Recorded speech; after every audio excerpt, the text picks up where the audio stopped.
back to Cali, to Cali, to Cali. I'm going back to Cali to cover the boys. I'm going back to Cali, to Cali, to Cali. I'm going back to Cali to cover the boys.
Let's see, did that take care of it?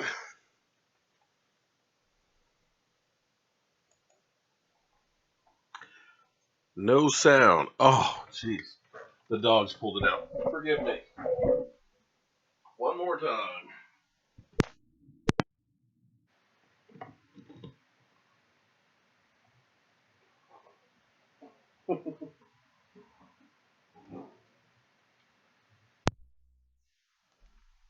Okay, that should have taken care of the problem.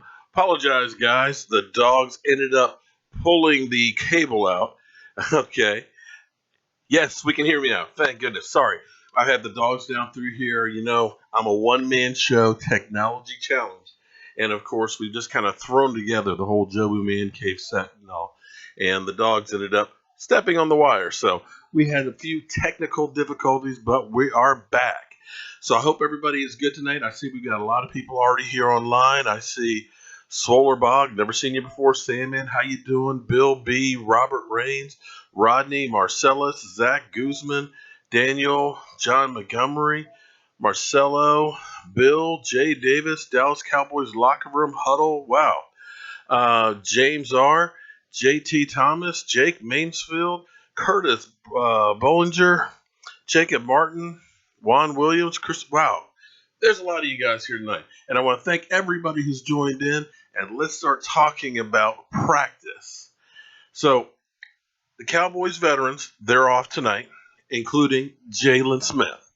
And Jalen Smith is definitely the talk of the town right now.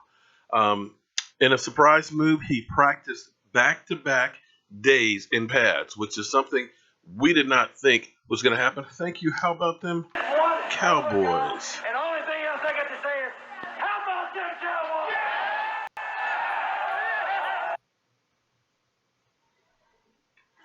And how about them Cowboys?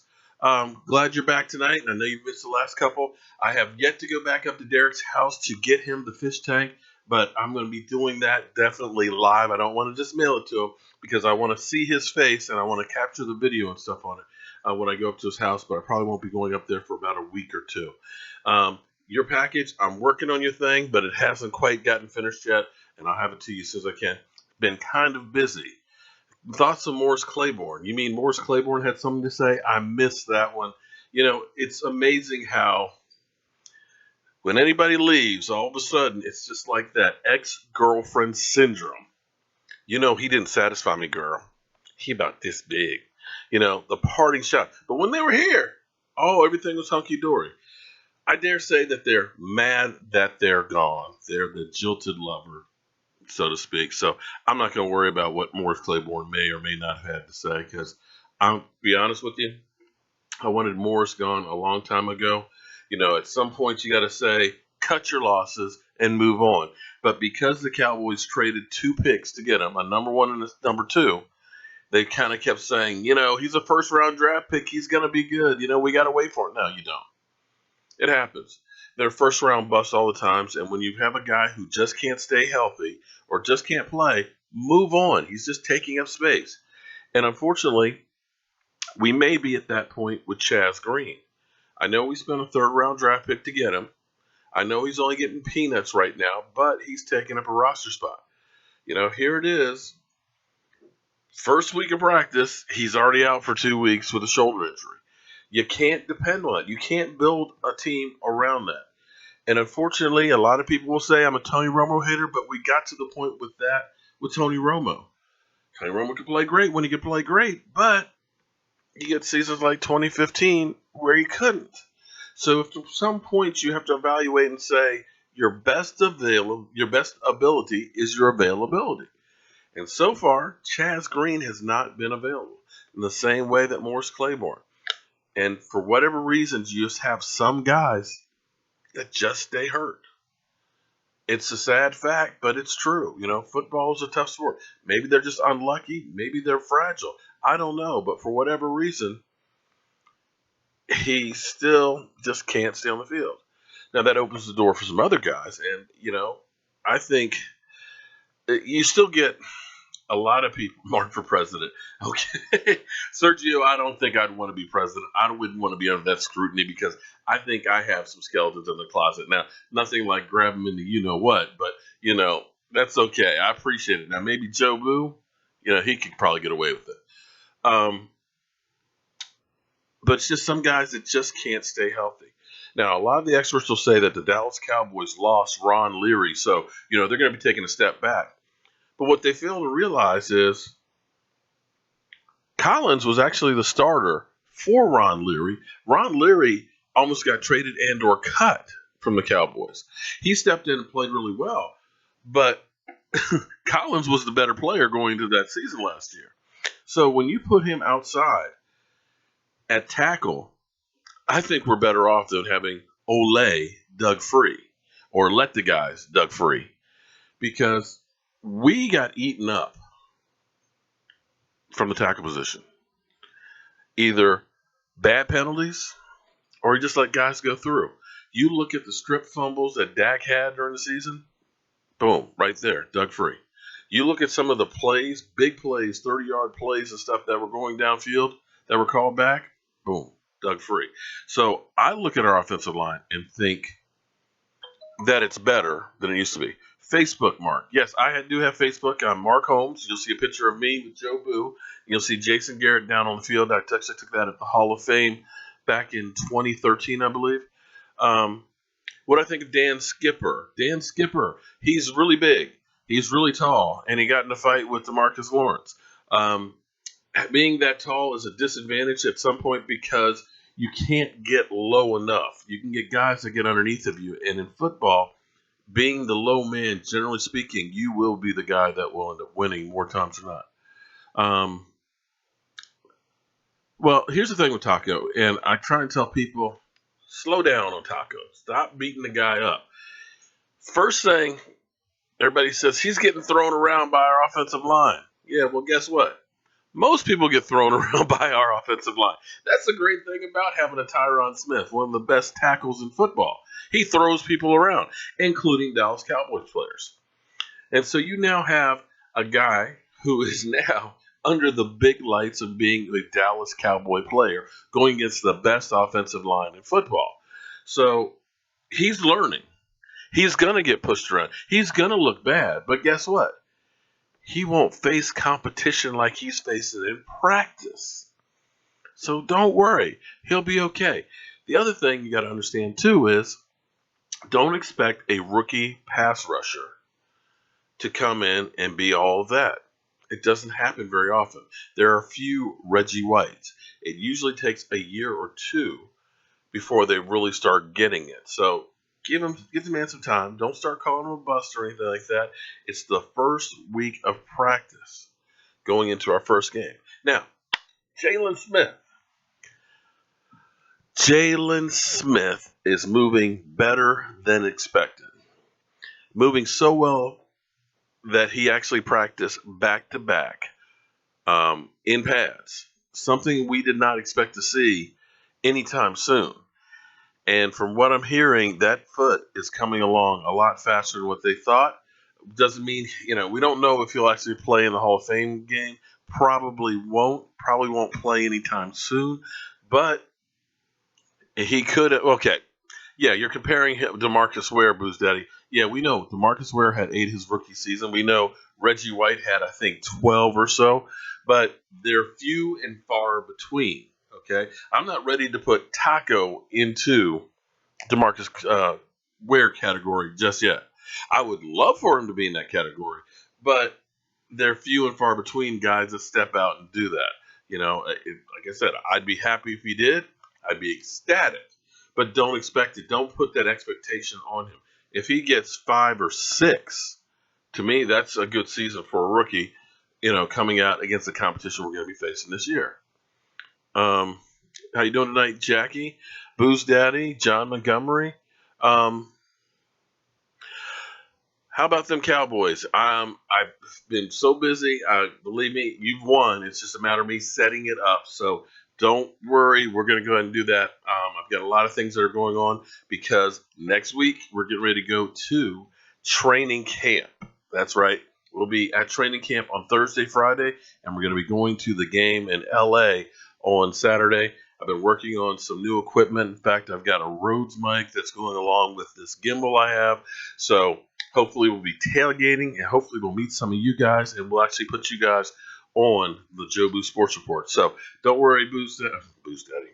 Don't worry about them Cowboys. We're going to take care of you, man. And I appreciate the super chat. Chris Young, thank you for joining in tonight. Hope you enjoyed the show. John Mathis, what's happening? Hey, I'm just living the dream. That cruising TX68, yeah. Byron Jones has been getting interceptions back. Everybody's been getting interceptions. This defensive backfield may surprise a lot of people. They are literally flying around the ball. They're young. They're athletic. You know how much Byron Jones has that leaping ability. He's not a big guy, but the dude can jump. That's what's getting me excited for this team is these guys are young and athletic. And forget about all the talking heads that are just saying, they gave up a first rounder and Morris Claiborne. It's like, okay, yeah, he was a first round pick. He was thought to be the best player in the draft, but unfortunately, they were wrong. Brandon Carr never picked up a whole lot of interceptions. Our defense lacked turnovers. We could have stuck with them. We would have been okay. But in football, if you're not getting better, you're getting worse. Brandon Carr is getting older. Morris Claiborne wasn't going to get any healthier. J.J. Wilcox was good. He was a headhunter, but he still got burned a lot. And Church was okay. But there was nothing out there that just said, boom, we're great, we're elite. So to me, it was time to move on. We'll see how it goes. There's going to be a learning curve. There's going to be some plays that they're going to miss because they're going to be rookies and young guys. But we still have some other veterans that are out there. Orlando Scandrick has been looking pretty good. He's finally healthy. Byron Jones, I think he's ready to take another step. He's a quiet safety on our team. You don't hear a whole lot about him, but he's got some good numbers. And then you got Anthony Brown. So we've got a mix of younger guys that have experience along with some newer guys that are playmakers, guys that have a nose for the football. And there's just some guys that, for whatever reason, they just get interceptions. They're always around where the ball is. And that's the kind of guys we have now, and I don't think we've had that for quite a while. So it'll be interesting to see how they all play together. I just love how everybody is counting on the good old Dak will regress. And when you go back, Jackie, and you look at some of the players, a lot of rookie quarterbacks, when they have success, they get it in their head that, I got it. This is easy. And what happens is when they come back, they don't work as hard. RG3 is a perfect example of that. RG3, after he had the leg injury, still thought up here in his head that, I'm the greatest quarterback out there. But he didn't put in the work to try and stay there. And unfortunately, once everybody learned what his game was, which was getting outside and using his legs to get you sucked in, then I can just throw just a dump pass. It doesn't have to be accurate because the guy's got 15 yards of space around him. You just throw it up and he's going to get it. Once defensive coordinators learn that all I got to do is knock the snot at him and he can't run anymore because his leg is jacked up, he wasn't effective. Well, how about the Cowboys? Actually, it wasn't Jerry Jones who said that. It was actually Jason Garrett that said that, and that is true because when you think about it, you don't want to have something come out. You're not exactly going to go ahead and have somebody who's being investigated for domestic violence and want to make that guy the guy who's endorsing your product. Now, I will say this: I did put a video out probably about an hour before the show, thanks to Mike Fisher. And Mike Fisher is one of those guys. If you don't have him on Twitter or see him on Bleacher Report, definitely check him out. Mike is a real good guy, and I believe the stuff that he puts out there more so than when you get these guys like Ian Rapoport or Mike Ferrello and things like that. Mike usually is pretty spot on.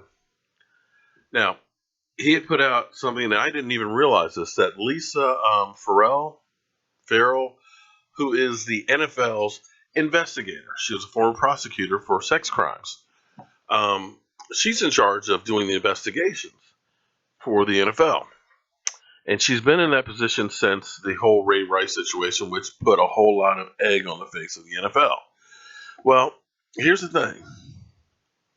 Under her watch, we have the Josh Brown situation. Josh Brown had been convicted, not accused, not charged, convicted of domestic violence. And it wasn't just one incident.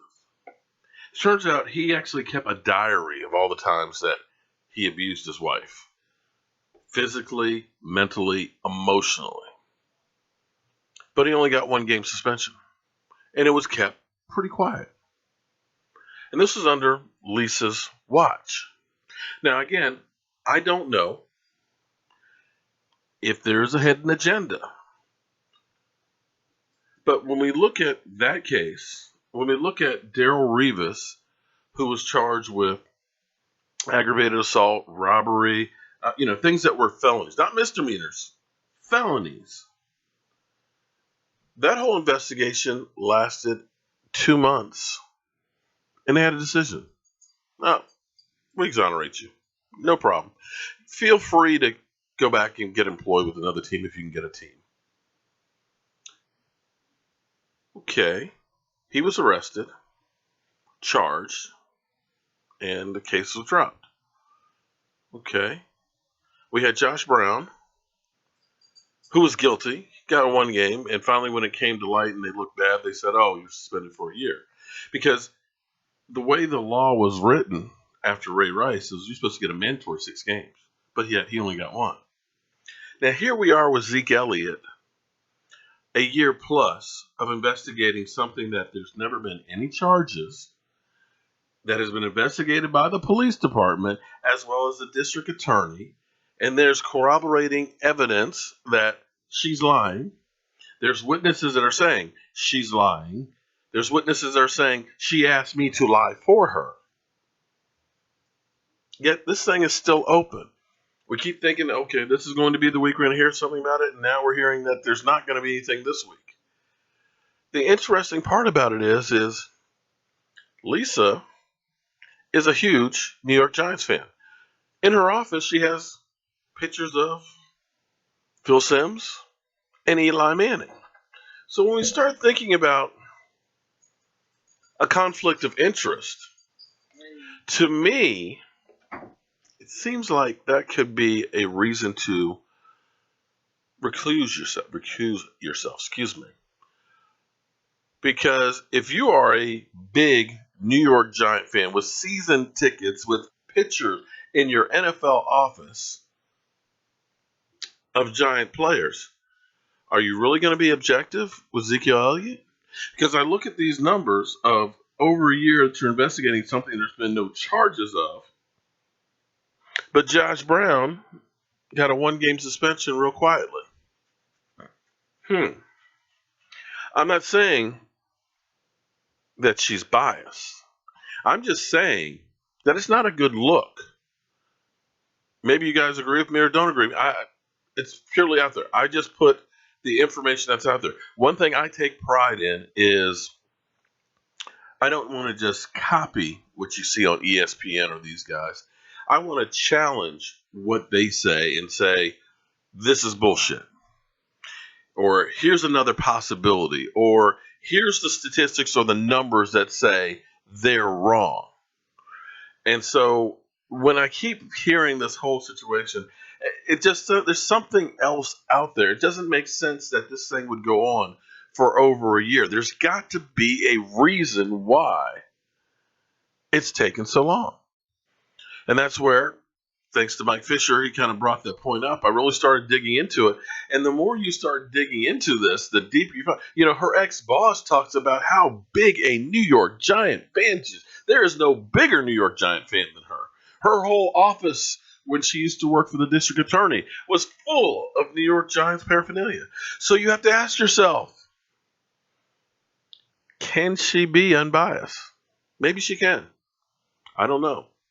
But I'm kind of questioning a little bit here, because if the Giants had a guy who was guilty, got one game, if you're now going to say that Zeke Elliott, who's never been charged with anything, maybe get a game or two, and the first game by chance is against the New York Giants. So that's my point on that one. So yes, Zeke Elliott is definitely costing himself some money in endorsements, but I don't think he cares about that. I think he's a 23-year-old young man who plays hard on the field and just out to have fun. And I think he's actually getting blamed for a lot more things than he is actually guilty of. Yes, Boobygate, that's on him. He definitely pulled her top down, regardless of the circumstances that were around there. But everything else that's out there, you can't put that on Zeke. He just happened to be in a place where somebody else did something and he got blamed for it. So that is what it is. Topper is actually, yes, any word on Topper? Topper is actually looking pretty good in camp so far, coming off the edge, looking really, really well. And we're going to need guys like him to step up. We're going to need DeMarcus Lawrence to step up because of the suspensions that we're going to have. We're going to be a little shorthanded early. Please bring Eagle Joe Boo out of, okay. Yeah, well, we had Eagle Joe Boo because of DirecTV commercials years ago where they said, don't be, that guy. You had arts and craftsy Tony Romo, and you had bad comedian Eli, who's still a bad comedian. So I had Eagle Joe Boo, and we said, don't be Eagle Joe Boo, because we compared being a Cowboy fan versus being an Eagle fan. So I'll have to dig that video out sometime. We'll see how Holy Ways. I'm amazed at how many Giant and Eagle fans that are in here. So shout outs to you guys for always coming in here talking some smack. I appreciate the competition. We're actually going to have Tommy Eagle over here, or Tom the Moron, whichever one you want to call him, on the show. And then there's my man Giant fan from Virginia here. I definitely get him on the show, so that way you guys will have the opportunity to talk about how good your team is going to do this year and get camp reports on them. Yeah, John, hopefully our special teams will definitely improve. If Ryan Switzer's hamstring gets better, I think our punt returns are going to be a lot better than what we've had. So, yeah, I'm looking for a lot of improvement there. Taco sucks. Well, if you don't like tacos, that's on you, Cruising. Tacos, I think, are pretty tasty myself. Oh, wow, that's pretty hard. Roger Goodell, Brazil. Okay. The question for you Eagles fans are you guys going to get out the basement this year? I think you might take a step up, and I think the Redskins are going to take a step back, but I think you and the Redskins will both be in the basement together.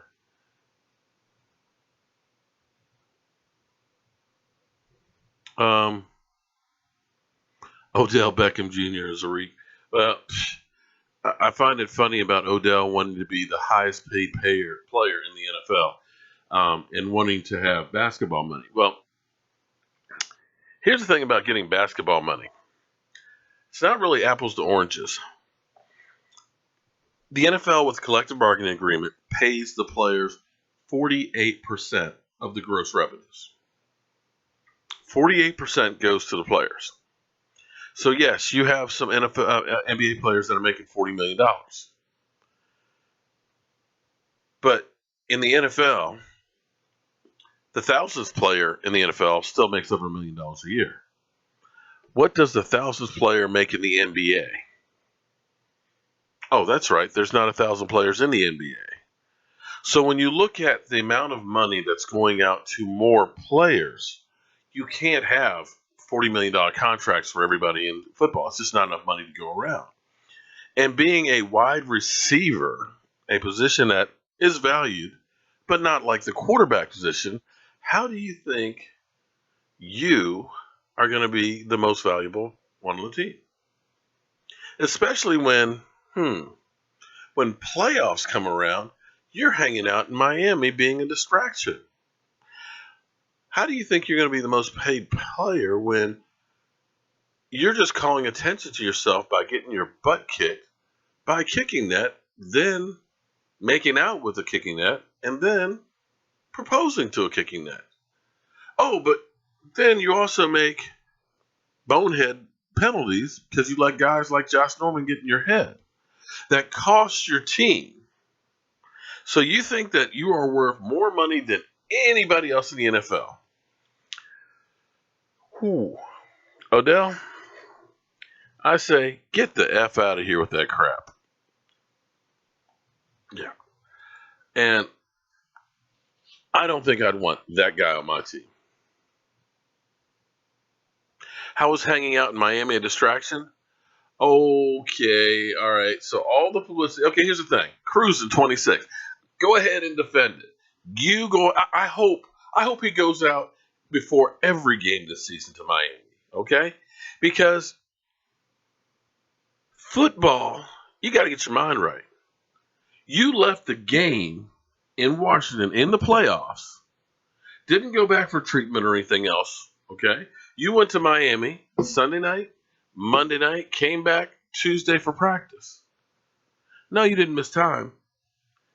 But your behind should be concentrating on the game. Because if I remember correctly, in Green Bay, he didn't do squadoosh. I believe after the game, he put a hole in the wall. I'm just saying that I would want my players focusing in on the game the week of playoffs. You mean you couldn't wait a couple weeks to go ahead and go to Miami? You had to go from Washington and make sure that everybody knew that you hung out with Justin Bieber? And oh, by the way, Justin Bieber is kind of a jinx if you know what I'm talking about.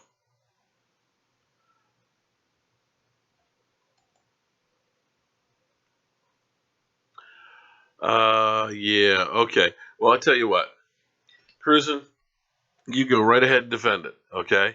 Some players do go out. Going out to a bar in your neighborhood is different than flying to frickin' Miami and hanging out at a nightclub and going out on a boat. If you want to go ahead and say that's okay, because I guarantee you, you are the same people that talked about Tony Romo during the bye week for the playoffs.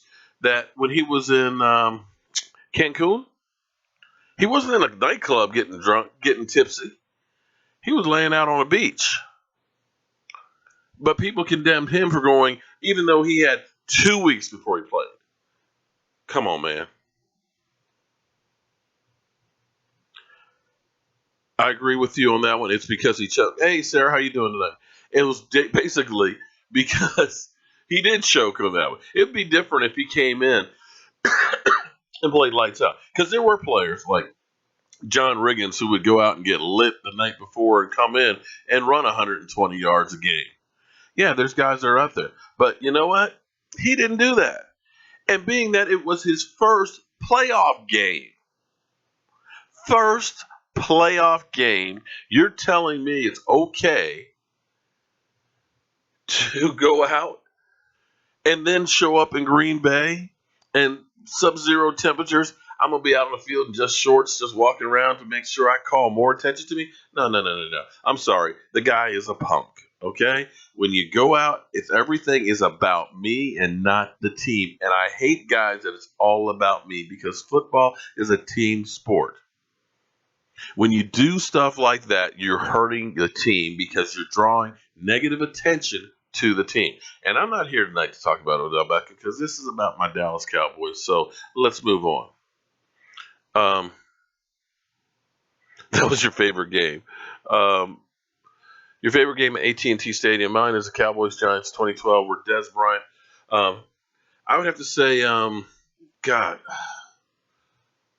the 2014 or 2015 Redskins Dallas, and I'm trying to remember who was starting quarterback for him. Threw a pick in the end of the game. I think it was 2014. It was a Redskin Dallas game that I loved. That was just incredible there. And I'm trying to remember who it was that was starting quarterback for the Redskins, because he threw a pick late in the game. Cowboys ended up winning it off of that one. Yeah, there's somebody, I want to say Monday Morning Quarterback. God, what is his name? Thinks that Carson Wentz is the better quarterback than Dak Prescott. And when I hear things like that, I truly believe that it's just hate.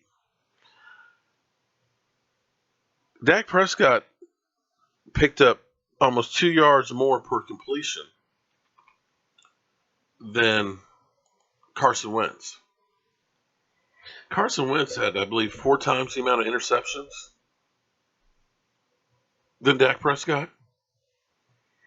Completion percentage, I don't think was close. Victories definitely wasn't close.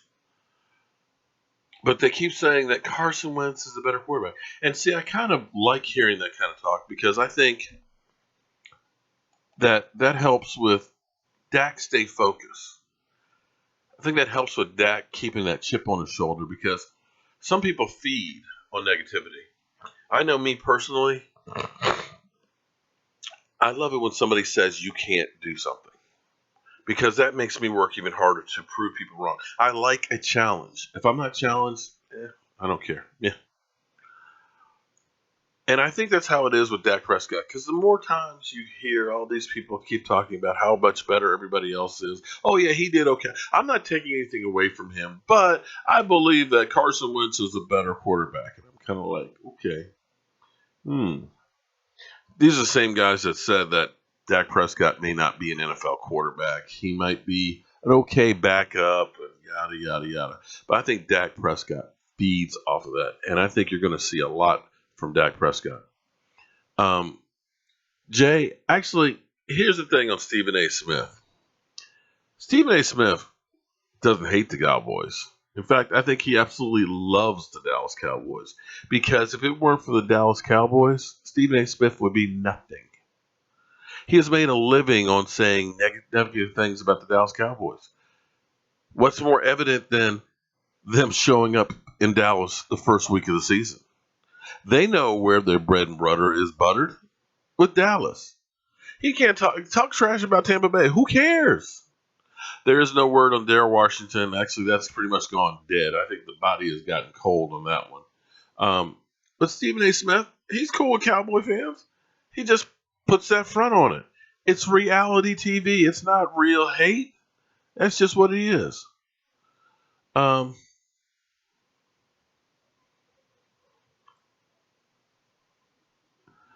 Well, here's the and the funny thing is, James, when you look at Dak Prescott's numbers, and it's sometimes I wonder when you listen to the talking heads out there, it's like, do you guys actually look at statistics? Do you guys actually really follow game film and stuff? Because they talk about Dak Prescott like who knew he could do all that. It's like compare his college numbers to his NFL numbers, and they're almost a mirror image. It wasn't like he was, had 5 touchdown passes in college, last year, and all of a sudden, boom, he just blows up. Dak Prescott's never thrown a lot of interceptions. He's always taken care of the ball. He's always been able to roll out and hit on the run, and he played with inferior talent. Now, Mississippi State,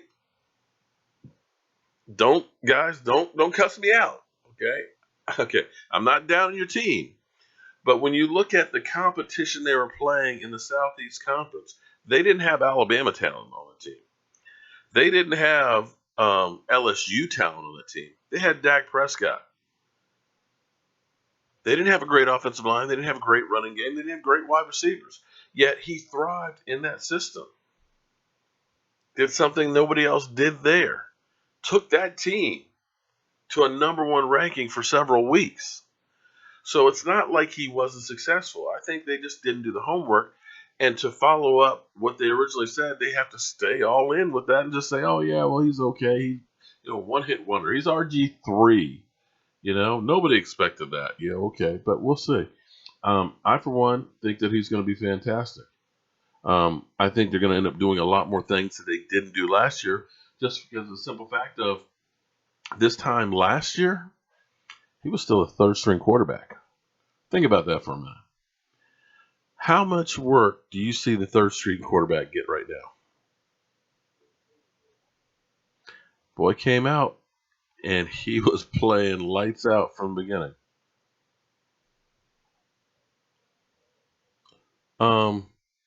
Yeah, Nat is definitely a part of his life now that his mother's gone, and it's great that they are working stuff together and things. Because once a parent is gone, they're gone. And I know from my own personal experience, it wasn't easy. I ended up raising my kids by myself from the time Michael was 5 years old until I remarried when I guess Michael was about 13 or so.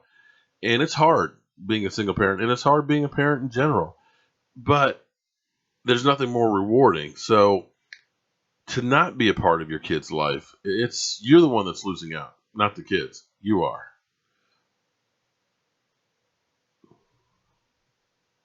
Oh, same. A Super Bowl in Vegas.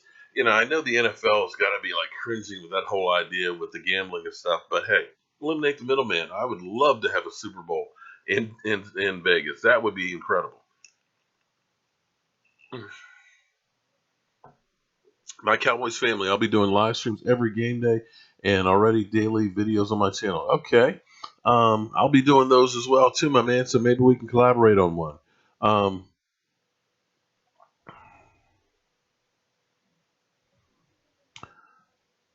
respect you. Cruising, you respect whom? Any word on Darrell Washington? Darrell Washington right now, that whole situation is seemingly pretty much dead. Nobody's talking about Darrell Washington right now. I don't know if they've done any investigating into him and just decided they're not going to do that. But if they were going to do something, don't look for that to happen right away. Look for it to happen closer to the season, because then you can basically pay him by game by game. You're not tied into keeping him on the salary for the year. The Cowboys have changed completely what they've been doing over the years. Before, they would just make a move for making a move's sake, but now when they make moves, they're calculated. They have done a fantastic job of managing the cap this year. When you look at us being $17 million in the black, something that hasn't happened, I don't think, since the salary cap has been there, where they've had money like this to spend. They've gotten Lyle Collins taken care of. They're going to get Zach Martin taken care of. And I think they're going to still make some other moves. But they're keeping their options open. And they're checking and double checking before they spend money. And that's one of those things that has done really, really well for the Cowboys. When you look at a team, say, the Washington Redskins, that every year they spend a whole lot of money on free agents, big name, first day signings, your Albert Hainsworth and such. It's great for off-season publicity. It's great for selling jerseys, because it seemed like every year that they had a big signing, I'd always see Donovan McNabb jerseys, Albert Hainsworth jerseys. So they're making money, but they're not making a team. When you look at the Philadelphia Eagles, and I believe it was 2014 when they had the Dream Team, and they were going out signing everybody. Andy Reid had built the Eagles the way you're supposed to build a team, through the draft, being penny pitchers. Finally, he kind of said, you know what? We're so close. Let's just go out and try and buy this thing. And the shit backfired. You can't do it through free agency. Free agency is a tool to help get you over the hump, but you can't build a team that way. And the Cowboys have figured it out with Will McClay. And I keep saying, the Cowboys need to make him general manager or pay him a boatload of money, because there's going to be a whole lot of teams. If the Cowboys are successful again this year, if these draft picks do well, you got people that are going to be backing up Brinks trucks to steal them, to make that guy the general manager. When you look at how many Pro Bowl players the Cowboys have had over the last 5 years, more than anybody else, you look at the players that they've been finding that are journeymen that end up being decent players, like George Selvey, a guy who had 3 sacks in 4 years. All of a sudden, he comes in and gets 8 sacks under your system. I don't know about that one, game changer. But they've been able to find talent where other people haven't. When Travis Frederick was drafted, the Cowboys moved back in that draft. And most people laughed. Like, the Cowboys drafted Travis Frederick, a guy they could have gotten in the later round, a center, as their number 1 pick. But here was the interesting thing. They traded back with San Francisco, picked up an extra pick, and they got Terrence Williams. How did San Francisco do with their pick? That's the kind of things that the Cowboys have been able to do. You can't argue with the talent that's on the field.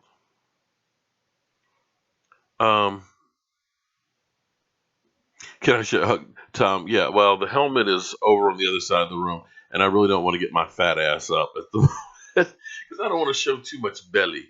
And usually when I have to get up, I show a lot of belly. But yeah, we'll have that up here. Although the only problem with showing that helmet is people think that I'm a closet Redskin fan, and there's nothing further from the truth.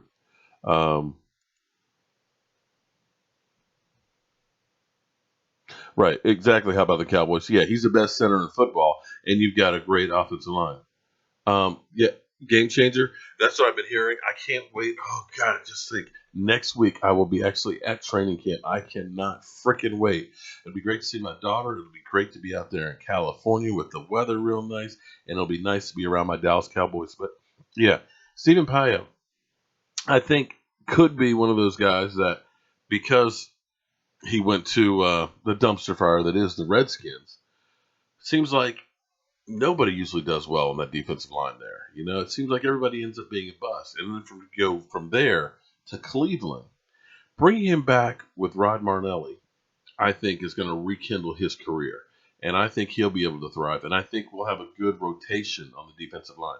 I still think we still need that guy that's a war daddy. Maybe we'll get one of these guys that really just the light comes on and steps up and becomes that guy. And I'm hoping and praying that will. But I think we're going to have a good pass rushing rotation. And I think with our cornerbacks that we have, we're going to pick up a few sacks, coverage sacks, because I think we're going to do pretty well with that. But time will tell.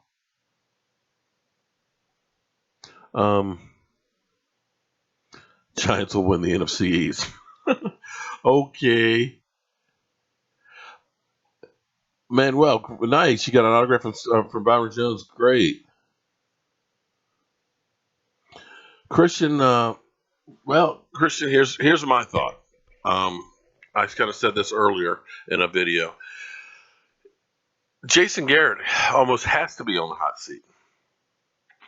The reason I say that is if we have another season like we had last year where we play great in the regular season, where we get to the playoffs and you arguably say you got the best offensive line in football. Zeke Elliott has a great season.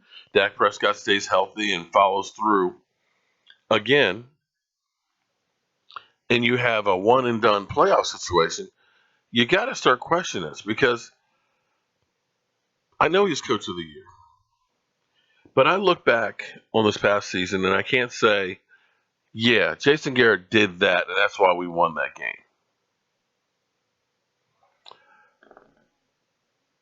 I look back and I still see some errors, coaching errors. I still see a team that coming off bye weeks is never ready. They have the slow starts. And you have to say, okay, I got the best running back in football. I got a great quarterback, best offensive line in football. I've got great wide receivers. My team stayed healthy. My defense was top 5 in scoring defense. but we couldn't win a playoff game. So, do you believe that Green Bay had more talent than we did? I don't think they did. In fact, they were beat the hell up. Jordy Nelson had what, a lacerated spleen or something like that? Do you think Atlanta had more talent than we did? I don't think they did. But those guys went further than we did. And we were the number one seed. So the question is, don't you have to put blame someplace? And if we keep getting the same result, because clearly in 2014, we had a great team, but for whatever reason, and people will say it was the catch no catch, the NFL robbed us, but I still say it's 4th and 1. You got the best running back in football. And you got Aaron Rodgers on the other side of the field. Let's pick up the first down and slowly march down the field and eat up the clock. Opportunities like that and having teams together like that are few and far between in the NFL. And you can't keep wasting those situations. So my question is how long do we wait? Jag the Joker, welcome, buddy. I don't think you keep waiting. I don't think you keep wasting time. And sometimes you got to make a change for change's sake. Sometimes you have the guy who's the player's coach. It's too nice to the guys, and it just gets tuned out. Then you need the guy who's the enforcer that comes in and puts a foot in the ass. And I think we need a guy that puts foot in the ass. That's my personal opinion. But I'm hoping and praying that I'm wrong and that Jason Garrett ends up being Coach of the Year and holds up a Lombardi Trophy. But if he's not, if it definitely looks like coaching, you can best believe I'm going to be talking some smack.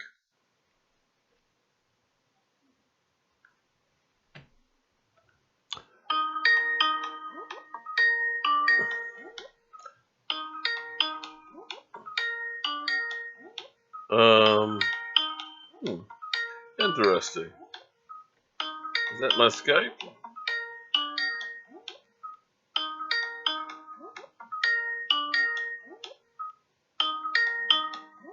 Not sure what exactly my phone is doing here.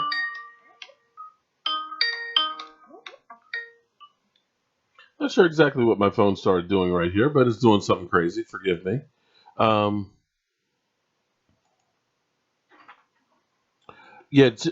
John Gruden basically is saying he wants to. Oh, Law Nation is trying to call in. Well, damn. Let me turn my Skype on.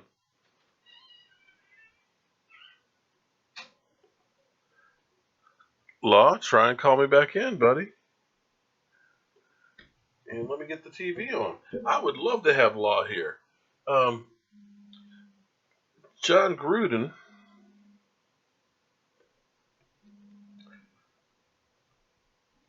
Why am I not seeing you, Law? Law, you're actually calling in on my cell phone. Law Nation, how you doing tonight, man? Man, my brother from another mother, man. I'm doing good, man. How you doing? For some reason, you actually are coming in on my cell phone and did not come up on my Skype on my computer, so I don't have you on the screen. I hope everybody can hear you. Everybody, I got Law Nation calling in tonight. Law, what do you think is going on with the Cowboys, man? How you feel so far? Man, I'm feeling good, man. The defense looks explosive. Even the guy that I don't even thought that we should get, Taco, he's making hard tacos out there now. So I kind of like what he's doing out there. I think he's a student of the game. He's learning, and he's picking up the system. I saw that he got bullied the first couple of days, and then all of a sudden he's the type of guy that's all of a sudden getting the process. But I like what I see with that, But although Reuben Foster, he done caught 2 pick six in practice. Yeah. Reuben Foster looking good, man, for the 49ers, man. I've been watching and paying attention to him. Yeah, well, I tell you what, I'm happy with the way the defensive backfield is flying around the ball, and that's what I was saying. They keep saying that we lost all these veterans, But, we had veterans that never got picks. We had guys that were there, and you knew what you were going to get with them. To me, we had to make a change to get some guys that have a nose for the football, and I feel great about the way they've been moving around in practice. Now, again, it is still practice, and we'll see how it goes once they actually start getting some game action. But I like seeing them work around. The fact that we actually have a defensive back that's on the field as opposed to Morris Claiborne always being on the sidelines getting treatment makes me feel much better just from that simple fact. Oh, yeah, man. Did you guys hear the report? I think it was the defensive back coach.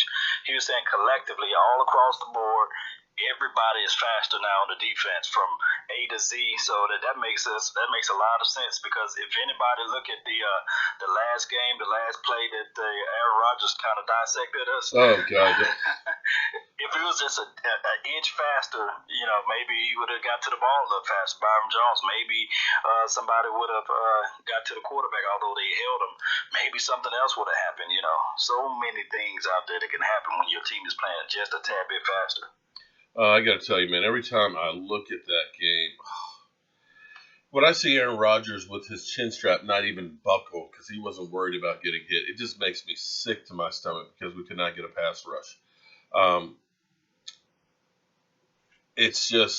was just unfathomable. That was just so ugly. And I still want to put some of that blame on Jason Garrett. That game. I heard you talk about my coach, man. Leave my coach alone. Okay, again, here's my premise. If it ends up being that we have another season like last year, that he's got to be on the hot seat.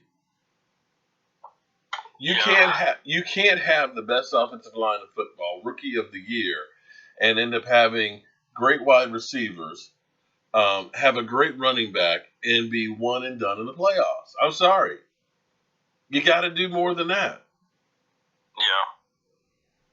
He got to step up, man.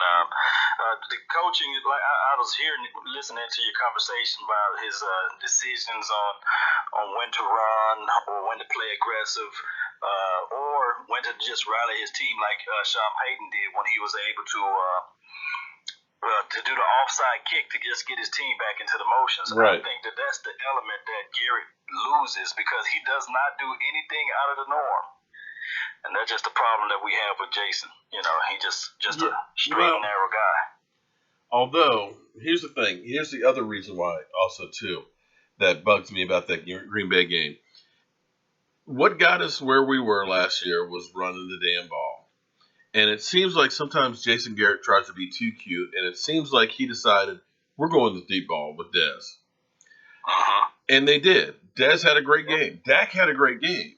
But every time we kept going down there and lighting up the scoreboard so quick, we left a lot of time left on the clock. And you needed to grind it out and keep your defense fresh and keep Aaron Rodgers off the damn field. But I digress. Let's drop last year. I feel good about the team right now. I'm not happy about all the suspensions. I'm looking forward to seeing all these young guys that are going to be playing on Thursday night. Probably won't see too many of the starters and things. But I got one big question for you. Go ahead. How's it looking for next week for you? You talking about August the 10th through? Yeah. I will be in California August the 9th. I'll fly in August the 9th. I probably won't leave until Monday. But if I'm available to shoot up there to Oxnard, I would do that. As far as the game, I don't know. The wifey got some plans for us for our anniversary. So it's just one of those things, So I don't know. Maybe it's a surprise. I don't know. Maybe she kind of got this thing all surprised out for me. So, all right, hopefully, man, if I'm there, man, I'm gonna try to meet up with you and Shango. He been reaching out to me, so we can do like a mega show. Me, you, Shango, and whoever else, Well, I will definitely be in. I tell you what, I'll definitely be in LA. Friday night or Friday afternoon, Saturday and Sunday. So if there's any way we can all get together, that would be fantastic. And I think the fans would all love it. It would be great for all three of us. So we're definitely going to try and do something. But I am just ready for the season to start. I know everybody out here is looking for it. As soon as I get off of this, I'm going to check and see what the highlights from practice from today, see what went on.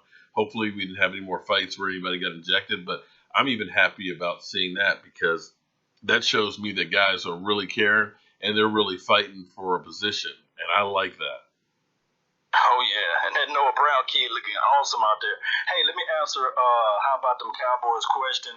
He picked up he donated, made the donations for $5 out there. So you might want to ring the bell. Oh. He wants to know about Luke, the decision of picking him up over being able to reach out to Tony Romo. We just really need an arm. How about them Cowboys? Yeah. We really need an arm out there. Although he did say he's not just a quarterback arm, I believe that this guy is all this 2,900 yards that he's had this career. Okay. Right. He's now he picked apart the 2015 Panthers. So if worst case scenario, hopefully he can come in and be serviceable. Mm-hmm. But if I'm not even going to say it, guys. I'm not even going to say it, So all I want him to do is not be out there on the field, basically. Thank you. Yeah. I'm not even going to jinx nothing. I'm not going to say it. I don't want nobody in the comment box to say it either as well, we don't want to see him out there, basically. Well, basically, if we get down to third string quarterback, the season's over with. Okay. I'm just going to put it out there. It's just done. The Hall of Fame game will be on TV. That should be on NBC, I believe. So, yeah, it'll be nationally televised. Hey, Mark. Yes, sir. What are your plans for Thursday night? Maybe we can both jump on live and do a game review. Definitely. After the game, I'll probably do a little pregame, a halftime, and definitely after the game. So that will definitely be great. Yeah, we can definitely talk about our thoughts on the game, who we liked and all that. So, who is your one player? See, and guys, if you've not subscribed to Law Nation, you got to. My man breaks down stuff a lot better than I do as far as individual players and stuff like that. So, make sure you show Law Nation some love.